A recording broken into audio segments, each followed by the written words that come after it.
সামান্য একটা চেয়ারের আশায় মাথা থেকে টুপি খুলে পকেটে পুরে নিচ্ছি, একটা চেয়ারের আশায় মাথা থেকে টুপি খুলে পকেটে পুরে নিচ্ছি। এর থেকে জঘন্য চরিত্র আর কি হতে পারে?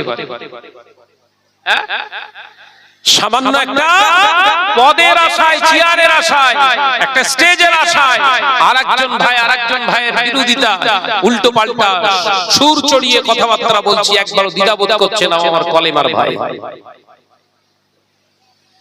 কাদের সঙ্গে শত্রুতা করছো একবার ভাবা দরকার ছিল না?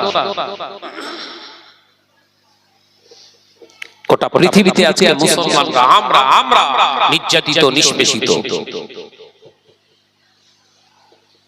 ওই জন্য নবী বলে গেছেন, বিশ্ব নবী জানিয়ে দিয়েছেন, গোটা পৃথিবীতে নেতা ফলানোর চেষ্টা করবে আমার উম্মতের ভিতরে কিছু মুসলমান নামধারী নেতা হওয়ার চেষ্টা করবে, কিন্তু আল্লাহ তাদের কবুল করবে না, তারা নেতা হবে না। মুসলমানদের নেতা একজনই হবে, তিনি হলেন ইমাম মাহদী আলাইহিস সালাতু ওয়াস সালাম। একবার জোরে বলুন, একবার জোরে বলেন সুবহানাল্লাহ। কার কথা বলে গেছেন নবী? একজনই নেতা হবে। নবী নেতা আবার রেখে গেছেন, নিজে নেতা ছিলেন আর একজন নেতাকে চুনে রেখে গেলেন, একজনই নেতা হবে। কারণ ইমাম মাহদী আলাইহিস সালাম দুনিয়ায় আসবে চেয়ারের আশায় নয়, টুপি খুলে পকেটে নেবে না। এই কথা বুঝতে পারছেন না? টুপি খুলে পকেটে নেবে না। দুর্গা উৎসব হচ্ছে, কালী উৎসব হচ্ছে, টুপি মাথায় দিয়ে জুব্বা পরে ওই রাস্তা দিয়ে তিনি যাবেন, কারণ তার কাছে টুপি, তার কাছে দাড়ি, তার কাছে জুব্বা, এটাই হলো তার জীবনের সবথেকে মূল উদ্দেশ্য। জীবন দিতে রাজি, কিন্তু রাসূলুল্লাহর সুন্নতের উপরে আঘাত আসতে দেব না। একবার জোরে জোরে জোরে। আর আমাদের টুপি কোনো ব্যাপার না ম্যাডাম, আপনি বলেন না, এক্ষুনি ফেলে দেব। আপনি শুধু বলেন, এক্ষুনি ফেলে দেব। কোথায় গেল ইমানের বড়াই? কোথায় গেল রে ভাই? মুসলিম সমাজ ধ্বংস হয়ে যাচ্ছে, আর আমরা নিজেদের পকেট পুঁজিতে ধান্দায় ব্যস্ত। ভাইরা, নওজওয়ানেরা, যুবকেরা, ছেলেরা, বাচ্চারা, পর্দার শিনা মা বোনেরা, আল্লাহ নবী তো জানে বাদশা হাবিবুল্লাহ গে, নবী জনাবে মুহাম্মদুর রাসূলুল্লাহ গে সাল্লাল্লাহু আলাইহি ওয়াসাল্লাম, নবী আমার মক্কা জমিনে যখন এই কথা বললেন, কাফেররা হতভম্ব হয়ে গেলেন, অবাক হয়ে গেলেন। আল্লাহ নবী টুকটুক করে কুবাইস পাহাড় থেকে কাবা বাইতুল্লাহ শরীফের পাশে এসে দাঁড়িয়ে বললেন, ও মক্কার প্রতিবেশীরা, ও কাবা বাইতুল্লাহর প্রতিবেশীরা, আমি মুহাম্মদ সাল্লাল্লাহু আলাইহি ওয়াসাল্লাম তোমাদেরকে জানিয়ে দিচ্ছি, আল্লাহর খানায় কাবাকে সাক্ষী রেখে তোমাদের জানিয়ে দিচ্ছি, তোমরা যেভাবে আমাদের উপর অত্যাচার করেছিলে, আজকে পারলে কিন্তু সেরকম অত্যাচার আমরা করতে পারি, সেই রকম প্রতিশোধ আমরা নিতে পারি। কিন্তু আজকে জানিয়ে দিচ্ছি, শোনো, আল্লাহর খানায় কাবা, এই পবিত্র খানায় কাবাকে সাক্ষী রেখে বলছি, তোমরা যত উৎপীড়ন, তোমরা নিপীড়ন, যত অত্যাচার আমাদেরকে করেছিলে, আজকে আমি মুহাম্মদ সাল্লাল্লাহু আলাইহি ওয়াসাল্লাম আল্লাহর রাস্তে তোমাদের maaf করে দিলাম। একবার জোরে হবে না? নবী ইহুদি নাসারা বেদিন বেঈমানদেরকে, কাফেরদেরকে রাসূলুল্লাহ maaf করে দিয়েছে, আর আমরা দাড়িওয়ালা আর একটা দাড়িওয়ালার maaf করতে পারি না। নামাজ পড়ে কপাল কালো, এই কথা বলে না, ভুল বলে ফেললাম। maaf করতে পেরেছেন আপনি? প্রতিবেশী ছেড়ে দেন, আপনি নিজের ভাইকে maaf করতে পেরেছেন? নিজের বোনকে পারেননি। আরে বাপ মাকে ছাড়েন, আর ভাই বোন ও তো অনেক দিক। বাপ আর মায়ের কথা বলছে, কথা বলছেন না কেন? বাপ শুধু বলেছে লটারি কাটবি না, বাপ বলছে, বাপ যেই বলেছে লটারি আর কাটবি না, লটারি কাটলে কিন্তু আমার ভিটেতে থাকতে দেবো না। বলে ভিটেতে থাকতে দেবে না, তার মানে আমি ছেলে, ভিটে তো আমার পাওনা হবেই হবে, তোমার কথা নিচ্ছি না, তোমাকে খেতেও দিচ্ছি না। বাপের ভিটেই থাকছে, বাপকে খেতে দেয়, এই কথা বলছে না কেন? তবে গাম্ভীর গাছে সব নেই, আল্লাহ কেন এরা সব ভালো। আছে এরকম প্লেয়ার যে আজকে মুসলিম পরিচয় দিচ্ছ, মুসলিম পরিচয় দিচ্ছ যে ভাই জানাবি মুসলমান। মুসলমানের সংজ্ঞাটা বলো না রে ভাই, মুসলমান কারে কয় বলতে পারবে? বলে ওই আল্লাহকে মানি, अल्लाह के विश्वास करी मुसलमान। विश्वास रखने वाले को कहते हैं मोमिन, ईमानदार, और मानने वालों को कहते हैं मुसलमान, जो मानते हैं। एक কথা বুঝতে পারছেন না? যে মানে আল্লাহ আছে, বিশ্বাস করি না শুধু আল্লাহর কোরআনের বিধানকে আমার জীবনের সংবিধান বানাই, এর নাম মুসলমান। একবার জোরে বলেন না, হ্যাঁ জোরে হবে না সুবহানাল্লাহ। মুসলমান ডেফিনিশন, হোয়াট ইজ দিস মুসলিম? না গরুর গোশত খায়। মুসলমান কাকে বলে? হোয়াট ইজ দিস মুসলিম? মুসলিমটা আবার কি যদি জিজ্ঞাসা করা হয়, না আমি গরুর গোশত খাই, কুকুরও খায়। কথা বলেন কেন? আমি ভুল বলছি নাকি রে ভাই? ও তো কুকুরেও খায়, তাহলে কুকুর বড় মুসলমান।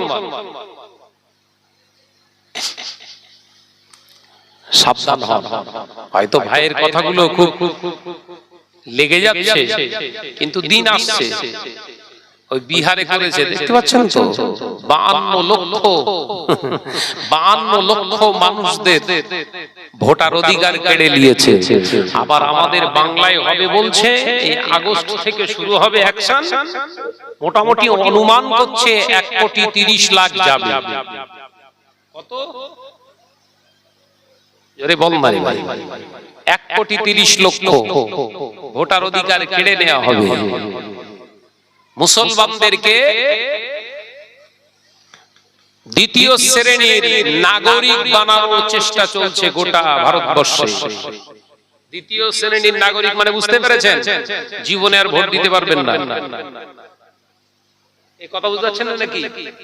পরিকল্পনা চলছে। এ বলছে না দিদি আছে, দিদি আছে মানে টেনশন নেই, ওই দিদি আগে সাইন করে বসে আছে, ওই আগে বানাতে হবে, খবর লিখে যাও। কথা বুঝতে পারছো? মানবো না, মানবো না, মানবো না। কি মানবি রে তুই? কে?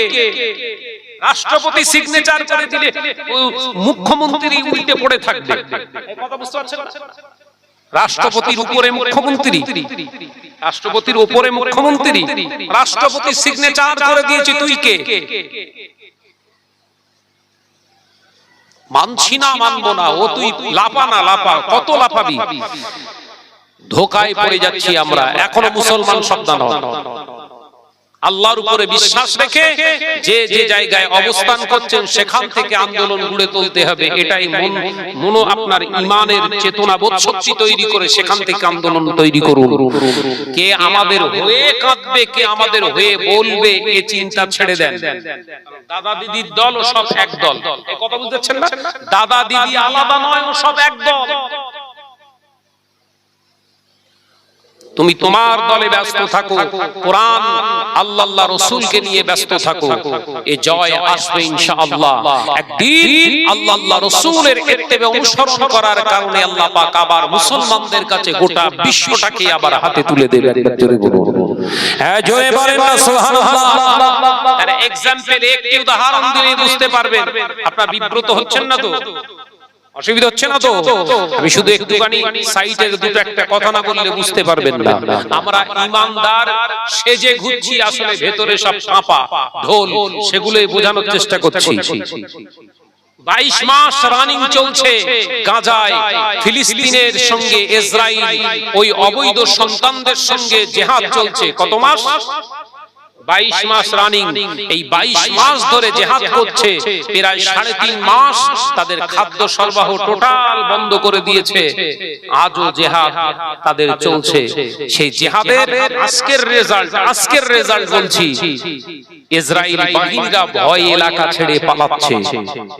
যাদের জন্য 3.5 মাস খাদ্য সরবরাহ আটকে দিয়েছে, বর্ডার ক্রস করতে দিচ্ছে না, সাহায্য পাঠাতে দিচ্ছে না, কোনো রিলিফ সেখানে দিতে দিচ্ছে না।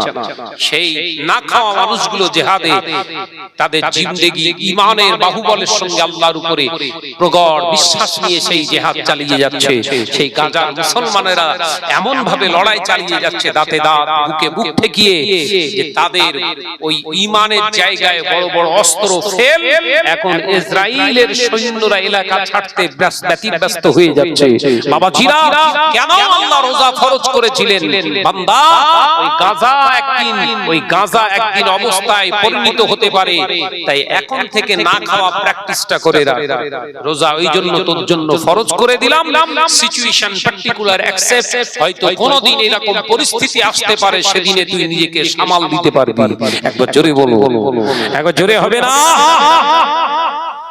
না খাওয়া অভ্যাসটা কর। ঘরে ভাত নষ্ট করে দিয়ে শিয়াল কুকুর বিড়ালকে নাও দিয়ে পচা গামলায় পচা ডাব্বায় ফেলে দিচ্ছেন। হায় হায় রে, 3.5 মাস খেতে পায়নি বাচ্চা, অনাহারে প্রায় 700 শিশু, নওজোয়ান যুবক ছেলে আর মহিলা না খাওয়া অবস্থায় তারা মারা গেছে, খেতে পায়নি। একটা ভিডিও ফুটেজ দেখছি, বালির সঙ্গে আটা মিক্সচার হয়ে গেছে, বালির সঙ্গে আটা মিক্সচার হয়ে গেছে। ফিলিস্তিনি ভাই আমার চোখ ভরা পানি নিয়ে সেই বালি শুদ্ধ সেই আটাগুলো কুড়িয়ে কুড়িয়ে পাত্রে রাখছে। একজন সাংবাদিক প্রশ্ন করছে, আপনি এই আটা, এই বালির সঙ্গে আটা মিক্সচার হয়ে গেছে, কি করে আপনি আলাদা করবেন? বললেন, এগুলো চেষ্টা করব আটার জায়গায় বাড়িতে পরিশ্রম করে যতটুকু পাওয়া যায় অতটুকুই আল্লাহ শুকর হিসাবে গ্রহণ করব। একবার জোরে বলুন সুবহানাল্লাহ।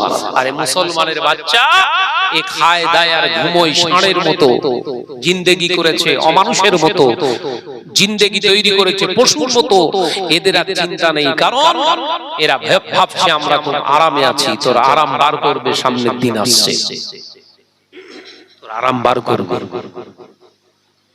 আচ্ছা আমার হিন্দু ভাইরা, সনাতনী ভাইরা, এতদিন লাফাচ্ছিলেন, মুসলমানদেরকে ঘোষেটিয়া হিসেবে চিহ্নিত করে বার করতে হবে। ওই বিহারের দিকে তাকিয়ে দেখ ভাইরা আমার, প্রতিবেশী ভাই হিন্দু অমুসলিম ভাইরা, ওই বিহারের দিকে তাকিয়ে দেখো, পশ্চিমবঙ্গে ওটা শুরু হয়ে গেলে তোদের অংশ কতটা শেষ করবে। 52 লক্ষ ভোটার লিস্ট থেকে আউট করেছে, তার ভিতরে 32 লক্ষ ওদের। এই কথা বুঝতে পারছেন? ঠেলার নাম বাবাজি। ঘুটে পড়ে আর গোবর হাসে, গোবর জানে না ওই গোবর থেকেই আবার ঘুটে হবে। কথা বুঝতে পারছেন না?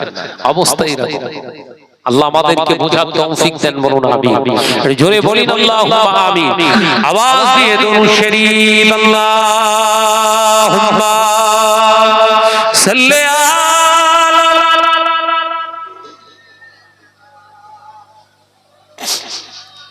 একটু আওয়াজ দেন না রে বাবা।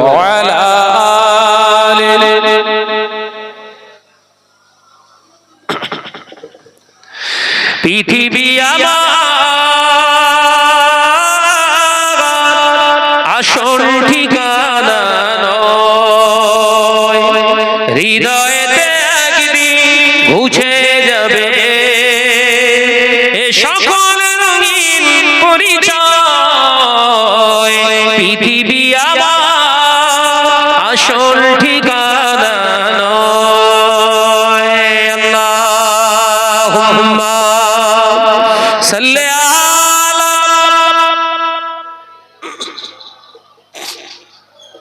মাশাআল্লাহ মাশাআল্লাহ, আরেকটু জোরে ওয়ালা।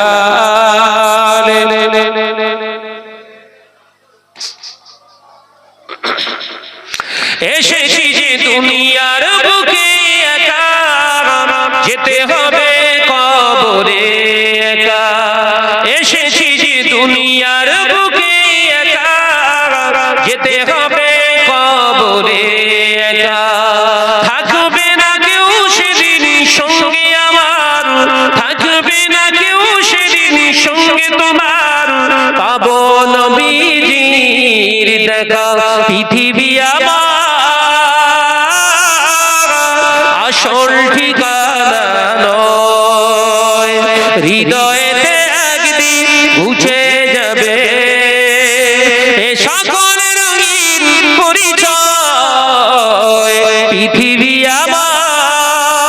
আসল ঠিকানা নয়। আল্লাহুম্মা সাল্লি আলা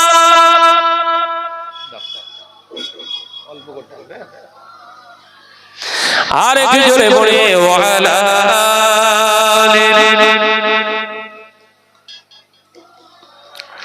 কিয়ামতের ওই কঠিন সময় থাকবে না কেউ আপন আমার।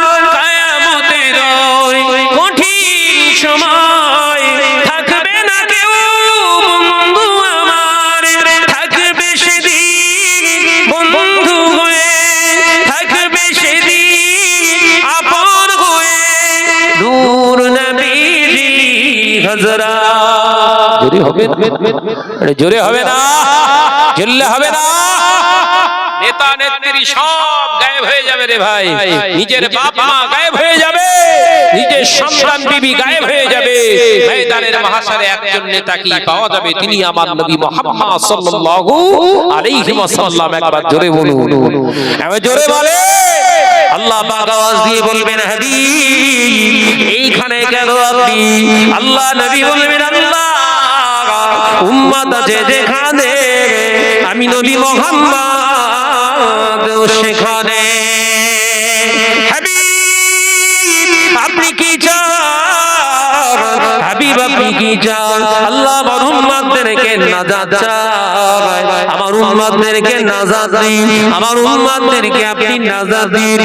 আল্লাহ পাক বলবেন হাবিব আমি আল্লাহ পাক জানিয়ে দিলাম পৃথিবীর জমিনে যত নবী আলাইহিস সালাম আমি প্রেরণ করেছিলাম, সমস্ত নবী আলাইহিস সালাম বলেছিলেন আল্লাহ আপনি যাতে রাজি আমি তাতে রাজি।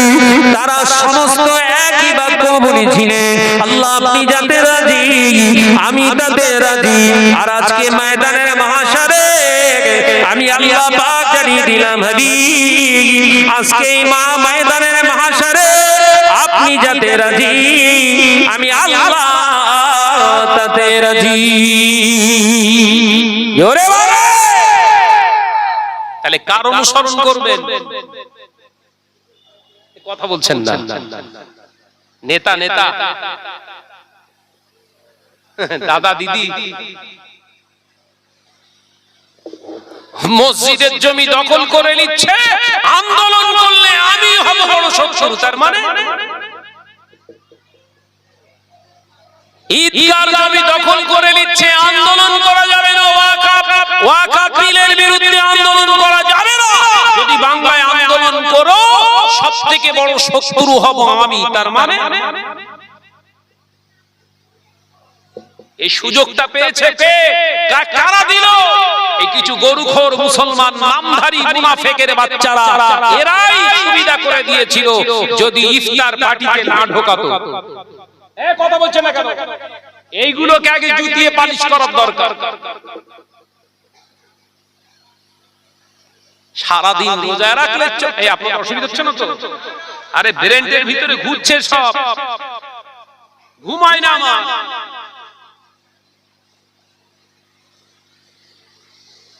14 ঘন্টা 13 ঘন্টা রোজা রাখলি তুই, আর তোর ইফতারের মজলিসেও পেচ্ছাপ ফিরে পানি নেয় না। তোরে আগে জবাই করার দরকার। এই কথা বলছেন না কেন? সেই মনে আছে শুরুতেই বলেছিলাম প্রতিবেশী ভাই বানিয়ে ফেলেছ কি আমরা ভাই ভাই। এই কথা ব্যাখ্যা উল্টো হচ্ছে না তো? নবী বলেছিলেন প্রতিবেশী ভাই, আরে বানিয়েছে কি ভাই ভাই। চলো ইফতারে যাব, পেচ্ছাপ ফিরে পানি নেয় না, আল্লাহকে মানে না, ও মসজিদে টুপি পরে বসে রয়েছে। সুযোগ দিয়েছে কে? এই মসজিদের চাবি থাকে কার কার? মুয়াজ্জিমটা কে? গরুখোর। এখনো বোঝাতে হবে মুসলমান, সাবধান হন, সাবধান হন। ময়দানে এখন সমাজে হক কথা যিনি বলছেন তাকে কোলঠাসা করে দেওয়ার চেষ্টা হচ্ছে। বাংলার জমিনে প্রতিবাদ করছে, একটা মুখই দেখতে পাচ্ছি, মুখ থেকে একটা মুখ থেকেই বারবার বেরোচ্ছে, সেই মুখটা হলেন, বলবো না বলবো, পীরজাদা নওশাদ সিদ্দিকী ভাইজান, আব্বাস ভাইজান, তিনি বলছেন। আর তাদেরকে কোলঠাসা করার জন্য কিছু মোল্লা মলি সাহেব একদম পাগড়ি বেঁধে তাই লেগেছে। এই কথা বলছেন না কেন?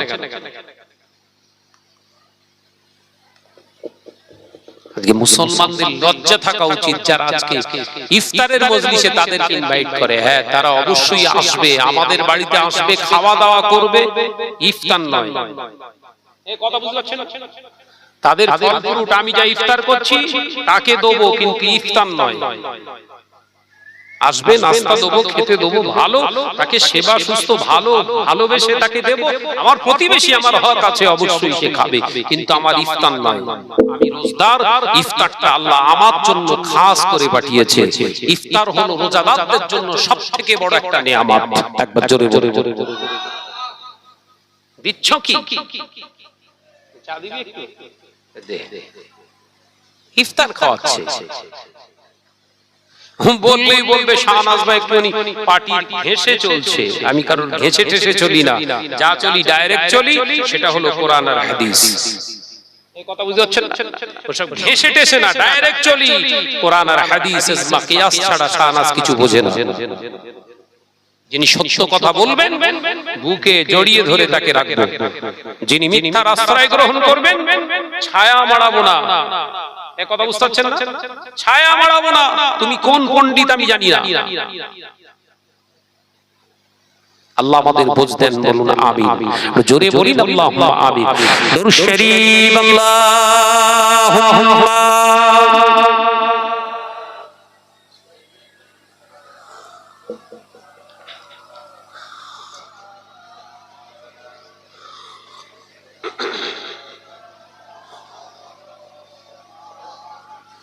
আওয়াজ জোরেরা, যুবকেরা, ছেলেরা, বাচ্চারা, পর্দানশীনা মা ও বোনেরা, ও গম্ভীর গাছের মুসলমানেরা, আলোচনা বুঝুন।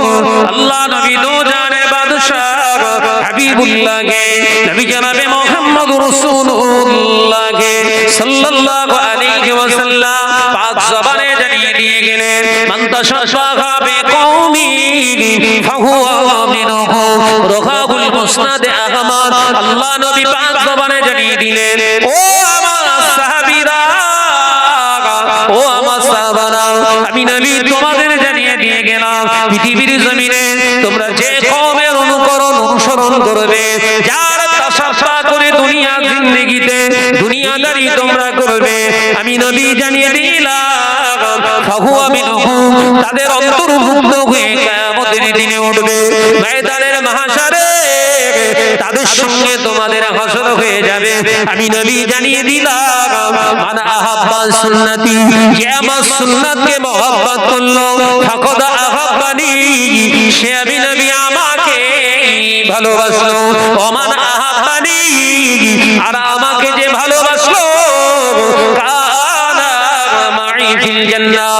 ও আমার সাহাবীরা, আমি নবী জানিয়ে দিলাম, সেই ব্যক্তিটা, সেই উম্মতটা আমি নবীর সঙ্গে জান্নাতে যাবে। আর কি জোরে হবে না? কার অনুসরণ করবেন এবার ভেবে নেন। নবী একদিকে বললেন পৃথিবীর জমিনে যার অনুকরণ করবেন, তার অনুকরণ করার কারণে তার সঙ্গে হাসর হবে। নবী সঙ্গে সঙ্গে কাটছাট জানিয়ে দিলেন, যদি কেউ আমার সুন্নাতকে মহব্বত করে, সে আমি রাসূলুল্লাহকে মহব্বত করলো, আর যে আমাকে মহব্বত করলো, সে অবশ্যই আমি রাসূলের সঙ্গে জান্নাতি হবে। একবার জোরে বলো, একবার জোরে বলেন। এর কার সঙ্গে মহব্বত রাখবেন না রাখবেন আপনার পার্সোনালিটি, আপনার পার্সোনাল ব্যাপার। কার সঙ্গে আপনি চলবেন, কাকে আপনার জীবনের আপনার নেতা হিসাবে আপনি চলবেন, ওটা আপনার নিজের বিবেচ্য বিষয়। ও বিষয় নিয়ে আমি আলোচনা করব না। শুধু মুসলমান যতটুকু ঈমানি দায়িত্ব আছে একটু শুধু স্মরণ করিয়ে দেওয়া। রাস্তা ভুলে যাচ্ছেন না তো? রাস্তাটা দেখিয়ে দেওয়ার কাজ হচ্ছে আলেম ওলামাদের। রাস্তা দেখিয়ে দেওয়ার চেষ্টা করছি, এই অসুবিধা হচ্ছে না তো বাবা? ভাইরা আমার নজনের যুবকেরা, ছেলেরা, বাচ্চারা, আলেম যারা হয়, হাক্কানি আলেম যারা হয়, তারা জেলের ভয় পায় না। হাক্কানি আলেম যারা হয়, ফাঁসির ভয় পায় না। হাক্কানি আলেম যারা হয়, দুনিয়ার শাসকে চোখ রাঙানিতেও ভয় পায় না। আলেম যারা হয়, পৃথিবীর কোনো জালেমের সামনে মাথা নত করেন না। আল্লাহর মাহবুব বান্দা মুজাদ্দিদুল জামান আমিরুশ শরিয়াত আলা হযরত দাদা পীর সাহেব কিবলা রাহমাতুল্লাহ আলাইহি জীবনে কোনো অন্যায় সঙ্গে তিনি আপোষ করেননি। ও পৃথিবীর জমিনে তিনি যতদিন দুনিয়ার জমিনে ছিলেন, ও বাবাজিরা, কোনো অন্যায়কারীর সঙ্গে তার আপোষ ছিল না। আল্লাহর মাহবুব বান্দা মুজাদ্দিদুল জামান আমিরুশ শরিয়াত আলা হযরত দাদা পীর সাহেব কিবলা রাহমাতুল্লাহ আলাইহি ওই জন্য তিনি ওসিয়ত আমার ভিতরে জানিয়ে দিয়ে গেলেন, ও আমার ভক্ত মুরিদানেরা, আমি আবু বাঙ্গা জানিয়ে দিয়ে গেলাম, খবরদার সুদ তোমরা খাবে না, সুদ তোমরা দেবে না। আমি আবু বাঙ্গা জানিয়ে দিয়ে গেলাম, খবরদার লটারি কাটবে না। খবরদার আমি আবু বাঙ্গা জানিয়ে দিয়ে গেলাম, খবরদার খবরদার আমি আবু বাঙ্গা সিদ্দিক জানিয়ে দিয়ে গেলাম, নামাজ তোমরা ইচ্ছাকৃতভাবে ছেড়ে দেবে না, নামাজ তোমরা কাজা করবে না, ঘরের মা বোনেদেরকে বেপরদা করে রাখবে না। আমি আবু বাঙ্গা জানিয়ে দিয়ে গেলাম, খবরদার নেশা পান করবে না। আমি আবু বাঙ্গা জানিয়ে দিয়ে গেলাম, সুদখোরের সঙ্গে আত্মীয়তা করবে না। আমি আবু বাঙ্গা তোমাদের জানিয়ে দিয়ে গেলাম, এইভাবে যদি তোমরা কংক্রিট জীবন বানাতে পারো, ইনশাআল্লাহ কিয়ামতের কঠিন দিনে আল্লাহর নবীর দামান ধরে নবীর খাঁটি উম্মাদের পরিচয় দিতে পেরে যাব। একবার জোরে হবে না? ও বাবাজিরা, গম্ভীর গাছের মুসলমানেরা, মুজাদ্দিদুল জামান অন্যায়ের সঙ্গে আপোষ করেননি। ওই জন্য নিজের ভক্ত মুরিদদেরকে তিনি জানিয়ে দিয়ে গেলেন, তোমরাও অন্যায়কারীদের সঙ্গে আপোষ করবে না। নিজের রাস্তা, নিজের কবর বাঁচিয়ে রেখে রাস্তা দেখিয়ে রেখে চলে গেছে। জোরে বলুন না সুবহানাল্লাহ? এই জোরে হবে না? আর আমাদের ভিতরে এত কবরের চিন্তা, টুপি খুলে পকেটে নিচ্ছে। কবরের চিন্তা আছে তো? পকেটের চিন্তা আছে, পকেট।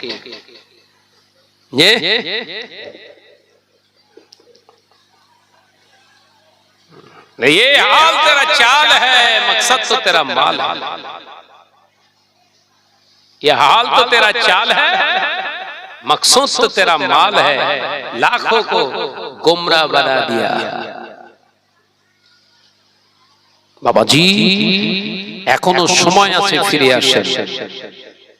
মুজাদ্দিদুল জামানের নীতি আদর্শকে একদম কঠোরভাবে নিজের জীবনে ধারণ করুন। কে আপনাকে ভালো বললো খারাপ বললো দেখার দরকার নেই, দেখার দরকার নেই। আমি আমার ক্ষুদ্র জ্ঞানে আমি যেটা বুঝি, আমি ভাই একদম অ্যাকুরেট ভাবে ওইভাবে চলি। কে আমায় খারাপ বলছে, কে খারাপ বলছে, কে এ বলছে, কেউ কেউ আবার শুধু সাধারণ মানুষ নয়, সাধারণ মানুষ নয়, শাহনাজ এইভাবে চলে, এইভাবে বলে বলে এখন শাহনাজের পিছনে, আমার পিছনে সব দাড়িওয়ালা মৌলী সাহেব লেগেছে। উল্টো পাল্টা প্রচার করছে, কোরআন পড়তে পারে না, এই পড়তে পারে না, সেই পড়তে পারে না। আচ্ছা বাবা, আমি নাই পারিনি, তা তুমি এত পারো, তোমার এত ভুল হয়। কত বুঝতে পারছেন? শাহনাজ এক জায়গায় ভুল মানে মিস্টেক, বাই মিস্টেক হয়েছে, একটা ওয়ার্ড ছেড়ে গেছে, একটা ওয়ার্ড ছেড়ে গেছে। তিনি দেখি মাস্টার মশাই পড়ছে, তা গোটা পৃষ্ঠাই ভুল।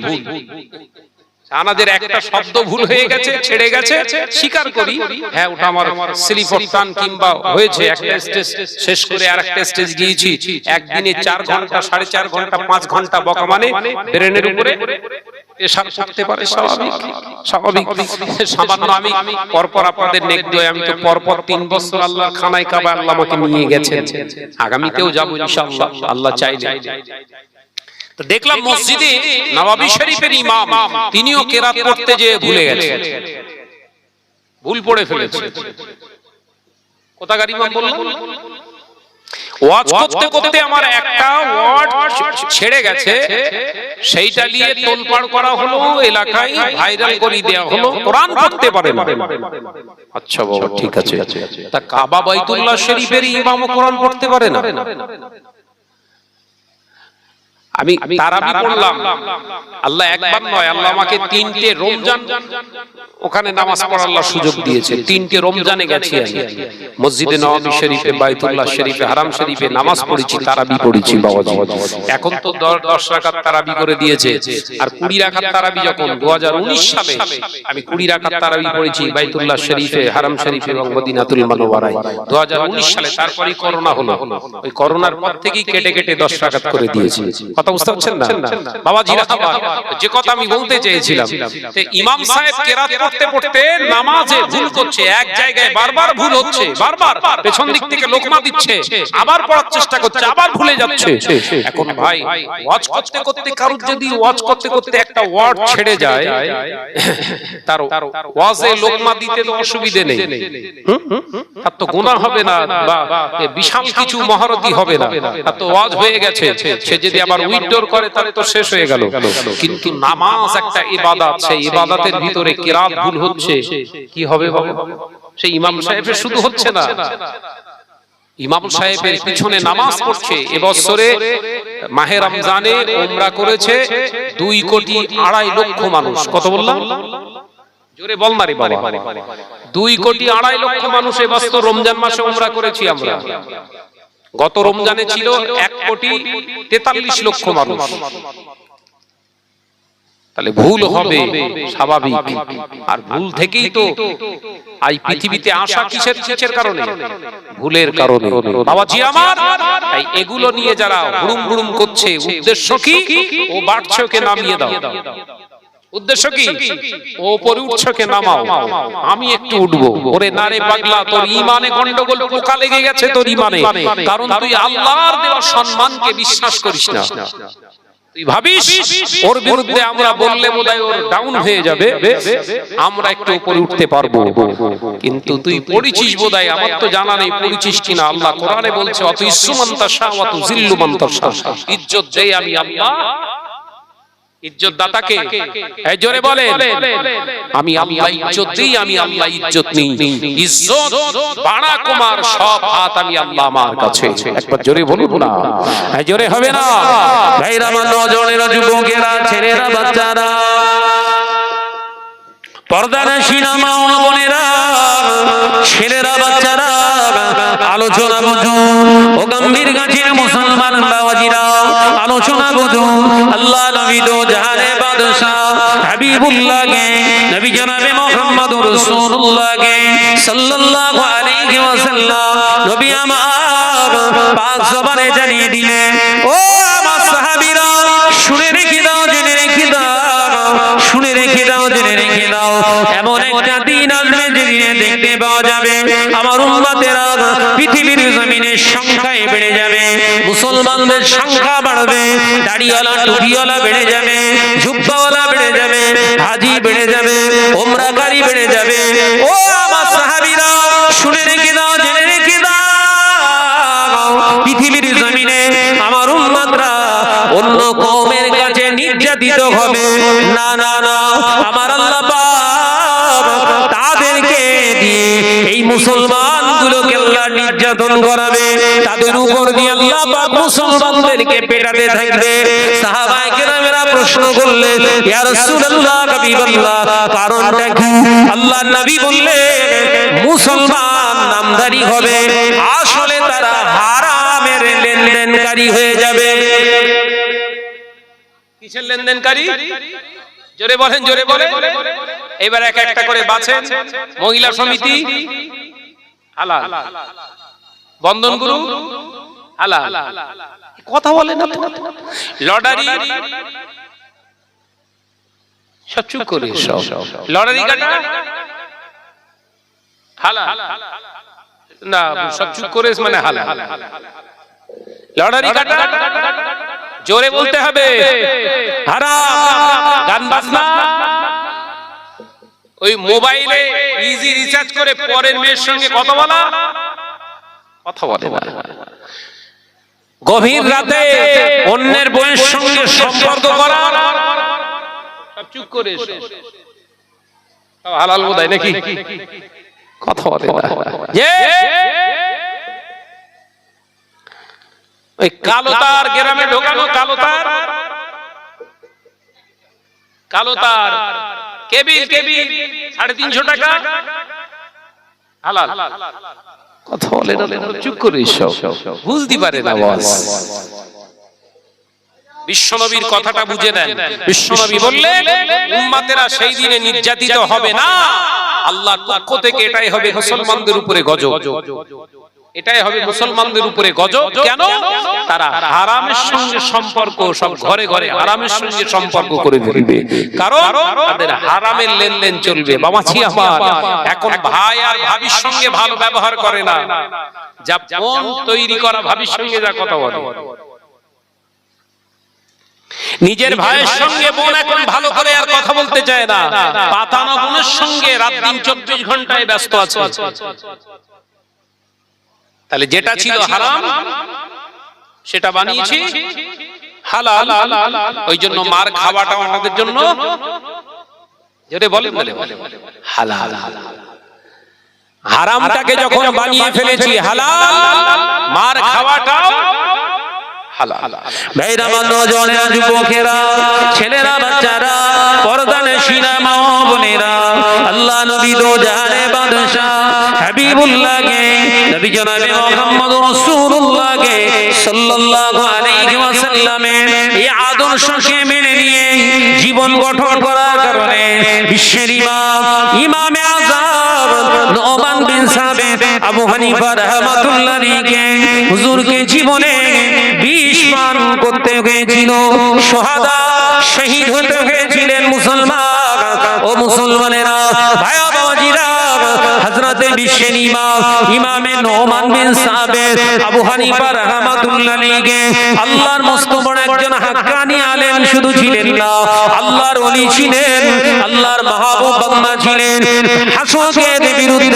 শাসকের বিরুদ্ধে কথা বলার কারণে আল্লাহর কোরআনকে জিন্দা রাখার জন্য নিজের জীবনটাকে কুরবান করে গিয়েছে। ও বাবাজিরা, আজকে সমাজের বুকে আমরা আলেম হিসেবে পরিচিত, নিজেদেরকে দান করি, সমাজের বুকে আমরা আলেম বলে নিজেদেরকে পরিচয় দিই। অবাক হয়ে যেতে হয় বাবাজি, বর্তমান মুসলমানদের ওয়াকফ সম্পত্তি নিয়ে দিন কত আমরা বিরাট আন্দোলন করলাম, সমাজে মাঠে ময়দানে হই হই কাণ্ড, রই রই ব্যাপার, ওয়াকফ বিল না প্রত্যাহার করা পর্যন্ত আমরা পথ ছাড়বো না, আন্দোলন ছাড়বো না। সেই নেতাগুলো, সেই মুসলমান নেতাগুলো এখন যাচ্ছে সব ঠান্ডা করে ঘুমায়। সব কোথায় এখন? সব হিম ঘরে চলে গেছে। বিরাট আন্দোলন হচ্ছিল না, এই কথা বলছেন না কেন? ওয়াকফ বিল প্রত্যাহার হয়ে গেছে, তাই তো? ওয়াকফ বিল উঠিয়ে নিয়েছে, প্রত্যাহার করেছে, তাই তো? তা আন্দোলন বন্ধ হয়ে গেছে মানে তো সাকসেসফুল। আসলে তা নয়, বিষয়টা হচ্ছে যার যা পকেটের দরকার ছিল পেয়ে গেছে, মাল ঠান্ডা। কথা বুঝতে পারছেন? যার যেটা ডিমান্ড ছিল পূর্ণ হয়ে গেছে, একদম পুরো ঠান্ডা। ওই শুধু একবার হুঙ্কার দিল না, পশ্চিমবঙ্গে আন্দোলন করা যাবে না, একবার বলেছিল না, পশ্চিমবঙ্গে আন্দোলন করা যাবে না, এই আন্দোলন করলে তাহলে সবথেকে বড় শত্রু আমি হয়ে যাব। হুজুররা সব শুয়ে পড়েছে, কথা বলছেন না? ও আম্বু তাম্বু করছিল, এই করব সেই করব, এই করব সেই করব। খোঁজ খবর নিয়ে দেখি মোটামুটি এই আন্দোলনের নাম করে বহু টাকা কালেকশন করে ঝেড়ে দিচ্ছে। তাহলে মুসলিম লিডারের অভাব সমাজে, মুসলিম লিডার চুনুন। মুসলিম লিডার নেতা আমাদেরকে চুনতে হবে। এই মুসলিম লিডারের অভাব আমাদের ভিতরে বোধ করছি, এই অভাব না দূরীকরণ হওয়া পর্যন্ত আমরা জীবনে কোনো কাজে সাকসেসফুল হব না। আর এই মুসলিম লিডার আমাদের খুঁজতে গেলে এমন একজন ব্যক্তিকে লিডারত্ব আমাদেরকে দিতে হবে যার হারামের সঙ্গে কোনো সম্পর্ক থাকবে না। একবার সুবহানাল্লাহ বলো, একবার জোরে হবে না? ওয়াকফ বিলের আন্দোলন করছে, দাড়িতে কালি মেরে। ওয়াকফ বিলের আন্দোলনে মুখ্য ভূমিকা নিচ্ছে কে? সে দাড়ি কলপ করে রেখেছে, যেটা হাদিস পাকের ভিতরে সরাসরি হারাম করা হয়েছে। কথা বলছে না কেন? যেটা আমরা পড়েছি, কালো কলপ করা, কালো কলপ করা এটা হচ্ছে শরিয়াতে সম্পূর্ণ নিষিদ্ধ, হারাম। এখন ওই ব্যক্তিটাকে যদি আপনি লিডার হিসাবে আপনার জীবনে চুনে নেন, তাহলে সবথেকে বড় ভুল আপনার জীবনে আপনি করেছেন। কারণ যে আল্লাহর সঙ্গে ধোঁকা দিতে কুণ্ঠিত বোধ করে না, আপামর জনসাধারণ আমার আপনার সঙ্গে ধোঁকাবাজি করবে না, কি গ্যারান্টি আছে? এই কথা বলছেন না কেন? আমি এগুলো ধরিয়ে দিচ্ছি বলেই তো খারাপ। এইগুলোই ধরিয়ে দিচ্ছি বলে যে আমাদের নেতা কে হবে, আমি বলিনি আমি হব। আমাদের নেতার অভাব বোধ করছি আমরা। নেতা কাকে বানাবো, কাকে আমরা মানবো? যে নেতা হবে শরিয়াতের একজন কট্টরপন্থী প্রকৃত ইত্তেবায়ে সুন্নাতে নববীর উপরে নিজের জীবনটাকে চালনা করেন, যেমন ছিলেন মুজাদ্দিদুজ জামান। একবার জোরে বলুন না, জোরে হবে না? মুজাদ্দিদুজ জামান যত আন্দোলন করেছে এই জমিনে, বাংলা জমিনে, প্রত্যেকটা আন্দোলন সাকসেসফুল। একবার জোরে বলুন না। মুজাদ্দিদুজ জামান লিডারশিপ গ্রহণ করেছিলেন, তাকে গ্রহণ করানো হয়েছিল। এই বাংলার মুসলমানরাই বলেছিলেন আপনি আমাদের নেতা। একদিকে তিনি রাজনীতির আঙিনাটা দেখিয়ে গেছেন, তিনি রাজনীতি করেননি, কিন্তু দেখিয়ে রেখে গেছেন রাজনীতি কিভাবে করতে হয়। অন্যায়ের রাস্তা অবলম্বন করলে কখনো রাজনীতি করা হয় না, ধোঁকা দেওয়া হয়। অর্থাৎ মিথ্যার দ্বারস্থ হয়েও না তোমরা। মুজাদ্দিদুজ জামান তিনি বলেছিলেন রাজনীতির আঙিনায় তোমরা থাকবে, কিন্তু মিথ্যার হারামের আশ্রয় গ্রহণ করবে না। একবার জোরে বলুন সুবহানাল্লাহ। তানার এই আদর্শ নিয়ে যারা পৃথিবীর জমিনে চলেছিলেন, বাংলার জমিনে প্রত্যেকটা রাজনীতিবিদ এখন ইতিহাসে তাদের নামগুলো রচিত আছে। অবাক হয়ে যেতে হয়। নাম শোনেননি? খোলাপোতার জমিনে শুয়ে আছে বজলুর রহমান দারগাপুরি, নাম শুনেছেন? কথা বলছেন না। রাজনীতি করেছিলেন তো, কার নির্দেশে করেছিলেন? মুজাদ্দিদুজ জামান বলেছিলেন। সেই বজলুর রহমান দারগাপুরি রাহমাতুল্লাহ আলাইহি, তিনি সেই সময় রাজনীতি করেছিলেন, অন্যায়ের সঙ্গে কোনো আপোষ করেননি বজলুর রহমান দারগাপুরি। ওই জন্য তার কবরটা এখন জিয়ারত করতে যায় মানুষ। কথা বুঝতে পারছেন না? যে মুজাদ্দিদুজ জামান আমাদের লিডার ছিলেন। যদি এখন কেউ লিডারশিপ নিজেকে জাহির করতে চায়, তাহলে আমাদের দেখতে হবে হারামের সঙ্গে সম্পর্ক আছে এরকম কোন ব্যক্তি আমাদের নেতা হবেন না। আমাদের নেতা হবেন নির্ভেজাল হালালিয়াতের জিন্দেগি তৈরি করনে वाला, যে ওয়াকফ আন্দোলন করছে অথচ নিজে আন্দোলনের সময়সীমা স্টেজে বক্তব্য চলছে কটা থেকে না, দুটো থেকে স্টার্ট, চলবে কটা পর্যন্ত না আপনার মাগরিবের পর পর্যন্ত হবে। দুটো থেকে বক্তব্য শুরু হয়েছে, স্টেজে বসে আছে, আসরের নামাজ শেষ হয়ে গেছে, মাগরিবের নামাজ শেষ হয়ে গেছে, নেতাদের নামাজ নেই। এরা নাকি আমাদের পথ দেখাবে, এই কথা বুঝতে পারছেন না? এ বললেই তো শাহনাজ খারাপ। ভাইরা, নওজওয়ানেরা, যুবকেরা, ছেলেরা, বাচ্চারা, আল্লাহওয়ালা নেতা, আল্লাহর মাহবুব বান্দা যারা হন, তাদেরকে নেতা বলে মেনে নিলে কি হয়? তারা যেখানে অবস্থান করবে আল্লাহ পাক রহমত নাযিল করবে। যেমন ছিলেন বিশ্বের ইমামে আযম আবু হানিফা রাহমাতুল্লাহ আলাইহি, নোমান বিন সাবিত রাহমাতুল্লাহ আলাইহি জেলে যখন, কয়েদখানায় যখন হুজুরকে কয়েদি বানিয়ে দেওয়া হলো, হুজুর আমার জেলের ভিতরে ছিলেন। মালিক বিন মারওয়ান মনসুর মনে করেছিলেন, মালিক বিন মারওয়ান মনে করেছিলেন জেলের ভিতরে ঢুকিয়ে দিয়েছি মানে আবু হানিফা নোমান বিন সাবিতের সব কার্যকলাপ বন্ধ হয়ে গেছে, দ্বীনের আর খেদমত করতে পারবে না, শরিয়াতের কোনো খেদমত আর করতে পারবে না। ও বাবাজিরা, ইতিহাস খুলে দেখো, হযরতে বিশ্বের ইমামে আযম আবু হানিফা রাহমাতুল্লাহ আলাইহি জেলের ভিতরে যত চোর বদমাশ খুনি ছিল সবকে এক জায়গায় করে দিনের শরিয়তের তালিম তিনি দিয়েছিলেন। এ নওজোয়ানেরা, মুরব্বিয়ানে গণেরা, ছেলেরা, বাচ্চারা, পর্দানাশীনা মা ও বোনেরা, আবু হানিফা রাহমাতুল্লাহ আলাইহি, নোমান বিন সাবিত রাহমাতুল্লাহ আলাইহি যখন এইভাবে খেদমত করতে দেখলেন জেলের ভিতরে, কয়েদখানার ভিতরে তিনি খেদমত করছে, ও নওজোয়ানেরা, হিংসুকেরা, মুনাফিকের দলেরা কি করলেন? খাবারের সঙ্গে বিষ মিশিয়ে দিয়ে বিশ্বের ইমামকে শহীদ করে দেয়া হলো। ইন্না লিল্লাহি ওয়া ইন্না ইলাইহি রাজিউন।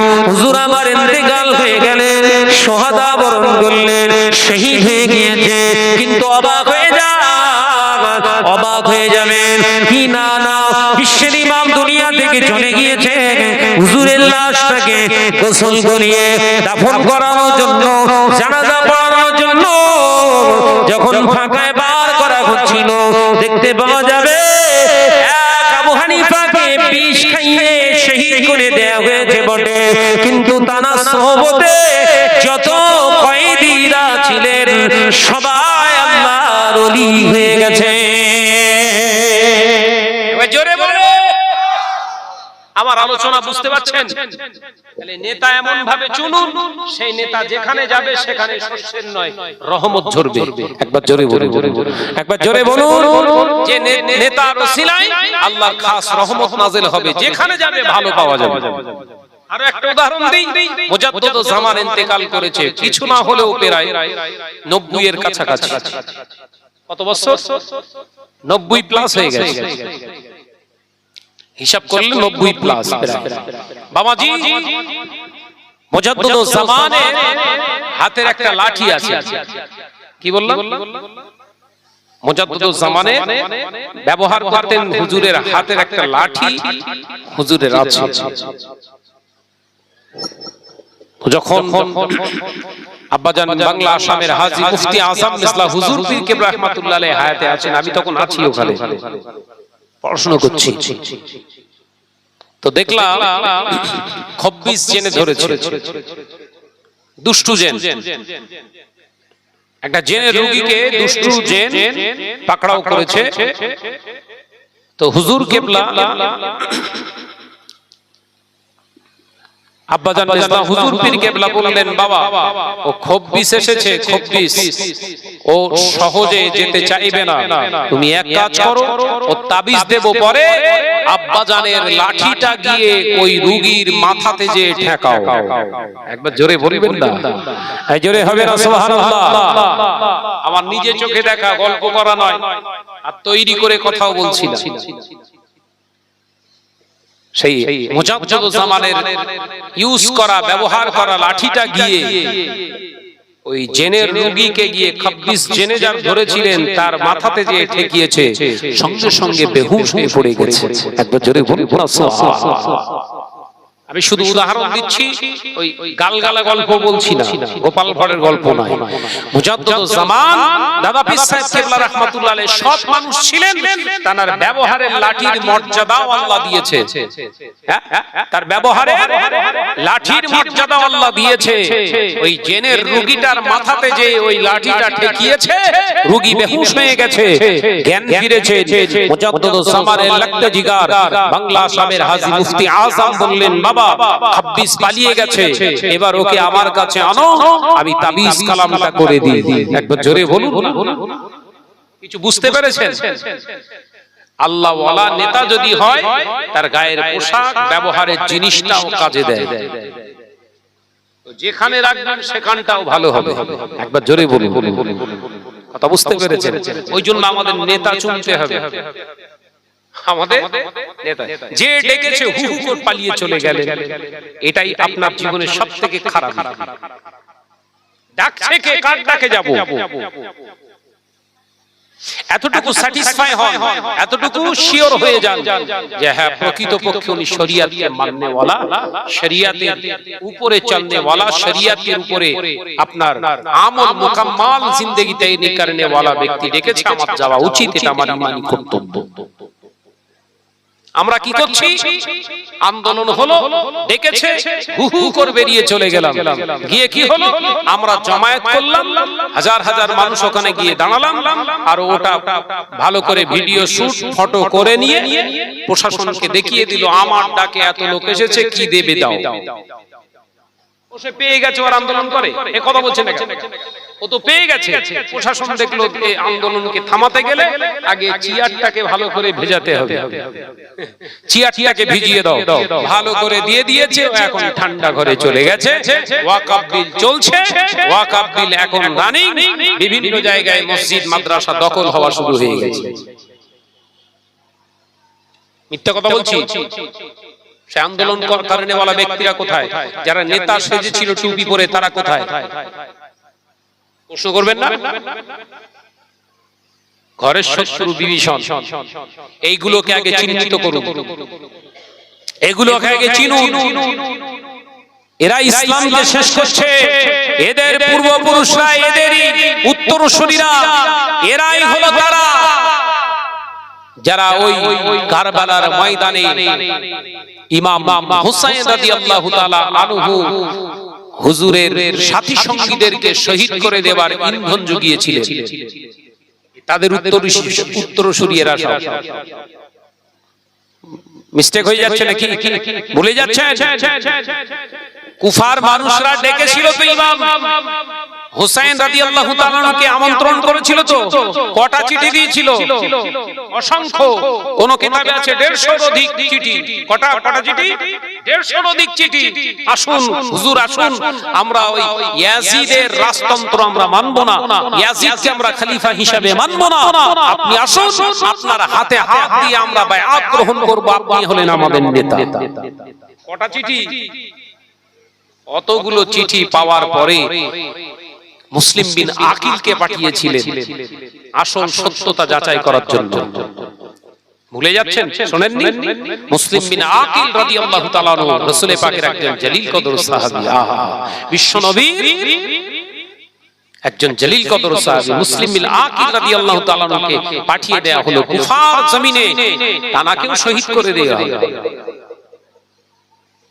হুজুরকে যখন শহীদ করে দিচ্ছেন, কিতাবে এসেছে মুসলিম বিন আকিল রাদিয়াল্লাহু তাআলা আনহু প্রথম গিয়ে তিনি অবস্থা দেখেছিলেন, হ্যাঁ সব ঠিক আছে, হুজুরকে চিঠি লিখে পাঠিয়ে ছেড়ে দিয়েছে। চিঠি চলে আপনার মাঝ রাস্তায় চলে এসেছে, তখনই মুসলিম বিন আকিলকে শহীদ করে দেওয়া হলো। আর ইমাম সাইয়েদনা ইমাম হুসাইন রাদিয়াল্লাহু তাআলা আনহু হুজুরের কাছে যখন চিঠিটা এসে পৌঁছে গেছে, তিনি শহীদ হওয়ার আগে আরেকটা চিঠি দিয়েছিলেন, কিন্তু সেই চিঠিটা পৌঁছায়নি যে আসবেন না, কুফার মানুষেরও দুচরিত্রা, এরা আপনাকে আহ্বান করছে, একটাই উদ্দেশ্য, আপনাকে শেষ করে দেবে। ওখান থেকে ফিরে আসুন, আন্দোলনের জায়গায় ফিরে আসুন, ওয়াকফ বিল প্রত্যাহার করতে হবে। এই আহ্বান হয়েছে না হয়নি? এই কথা বলছেন না কেন? হয়েছে তো? তারা কোথায়? তারা কোথায়? আমি আপনি মাঝ রাস্তায় পড়ে গেছি, যাবেন কোথায়? ওই জন্য ঈমানি দায়িত্ব আছে, এখনো সচেতন হন। আমি আপনাদের ভাই মোহাম্মদ শাহনওয়াজ ছোট্ট করে কয়েকটা কথা বললাম, ঈমানের জায়গাটা শেষ করে আমি আপনাদের কাছ থেকে আলবিদা নেব। ভাইরা, নওজওয়ানেরা, যুবকেরা, ছেলেরা, বাচ্চারা, পর্দার শিনা মা বোনেরা, আলোচনা বুঝতে চেয়েছিলাম, তারে আল্লাহকে এক বলে মেনে নিলেন। আল্লাহ আপনার রব, আল্লাহ আপনার সব, ইজ্জতের মালিক আল্লাহ, সম্মানের মালিক আল্লাহ, রিজিকের মালিক আল্লাহ, পৃথিবীর জমিনের মালিক, আসমানের মালিক সবই আল্লাহ। আল্লাহর উপরে ঈমান আনলেন। ও বাবাজিরা, মুসলমান ভাই ও বাবাজিরা, আলোচনা বুঝুন। আজকের কিছু মুসলমান নামাজ আদায় করছে, রোজা আদায় করছে, হজ করেছে, উমরা করেছে, মুখে দাড়ি, মাথায় টুপি আছে, জুব্বা পরে, হাজি রুমাল গায়ে দেয়, এই বিশ্বাস তাদের ভিতরে এখনো বিরাজ করছে, এই ঈমান তাদের উপরে এখনো ভিতরে বিরাজ করছে। কি এই সরকারটা যদি চলে যায়, আমরা মারা পড়ে যাব। সত্যি কথা বলে, এরকম কিছু টুপিধারী, নামধারী, দাড়িওয়ালা মুসলমান মনে করছে না এই সরকারটা বাংলা থেকে চলে গেলে আমরা এবার মারা পড়ে যাব? এই কথা বলছেন না কেন? আপনার ঈমান আছে? এই যে বিশ্বাস করলেন যে এই সরকার চলে গেলে আমি শেষ হয়ে যাব, আপনি তো বেঈমানের সার্টিফিকেট হাতে ধরিয়ে নিয়েছেন। কথা বুঝতে পারছেন না নাকি? ইসরায়েলের জমিনে যদি মুসলমান বসবাস করতে পারে, গাজার জমিনে যদি মুসলমান লড়াই করে বেঁচে থাকতে পারে, তাদের ঈমানটা এখনো হেলাতে পারেনি ইহুদি নাসারা বেদিন বেঈমান। আর আপনি নামাজ পড়ছেন 5 ওয়াক্ত, মুখে দাড়ি নিয়ে কি করে বলছেন এ চলে গেলে আমরা মুখ দেখাতে পারবো না, সমাজে ঘুরতে পারবো না। এই ঈমান নিয়ে নামাজ পড়ছেন, নামাজ হচ্ছে তো? কথা বলছেন না কেন? ঈমানের খাবলাগুলো ধরাচ্ছি, অসুবিধা হচ্ছে? ভাইরা আমার নজরের যুবকেরা, দ্বিতীয় নাম্বার ঈমানের ঘাবলা দেখা দিয়েছে। দ্বিতীয় নাম্বার ঈমানের ঘাবলাটা কি? দ্বিতীয় নাম্বার কি বাবাজি?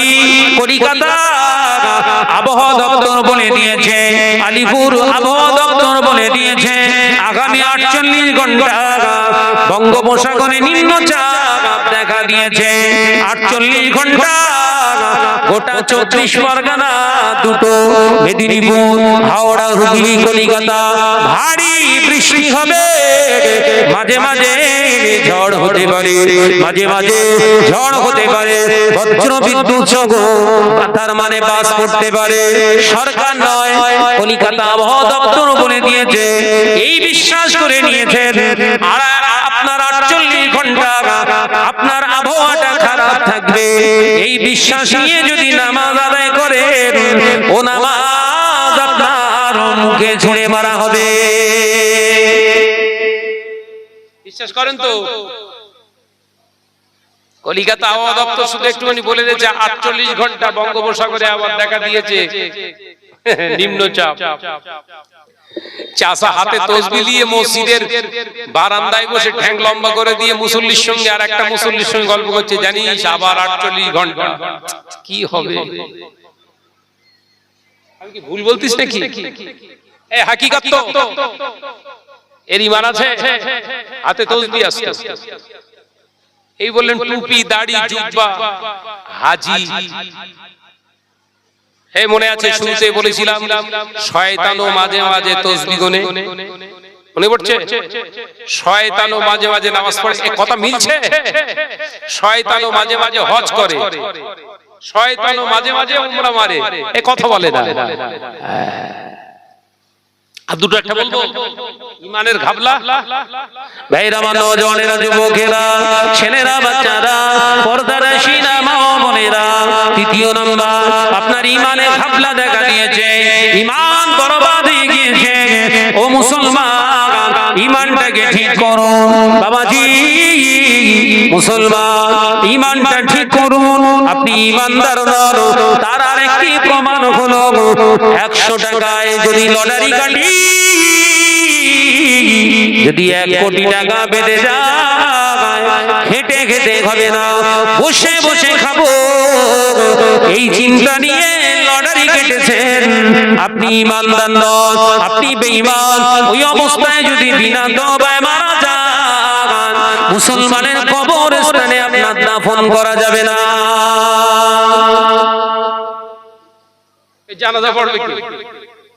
আমরা লম্বা দোয়া করব, জান্নাতে পৌঁছে দি।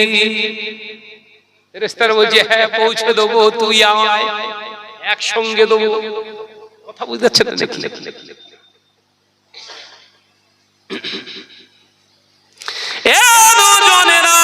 মুসলমানেরা, ভাই বাবাজিরা, মনে কষ্ট নেবেন না।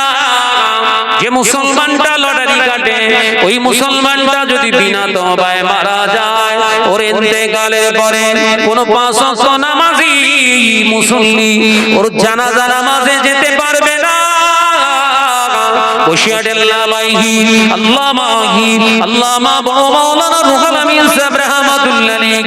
কিতাবের ভিতরে পরিষ্কার ভাবে জানিয়ে দিলেন, একজন লটারি খোর যদি বিনা তওবায় মারা যায়, ওর ইন্তেকালের পরে 5 ওয়াক্ত নামাজি গিয়ে ওর জানাজা নামাজ পড়তে পারবে না।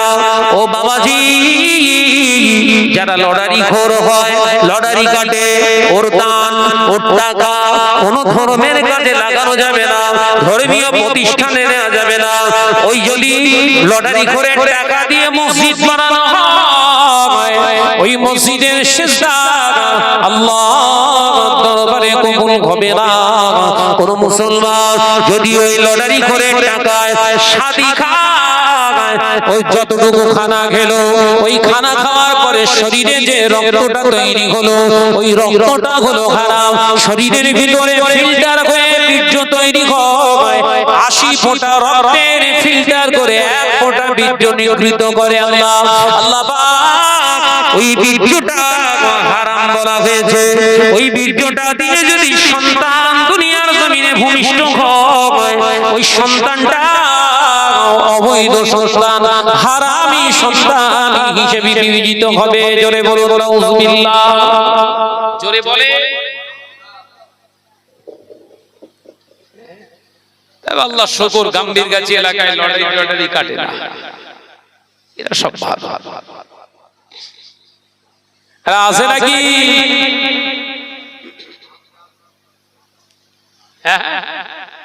তাহলে আমার এখানে ছুটি, কিচ্ছু করার নেই।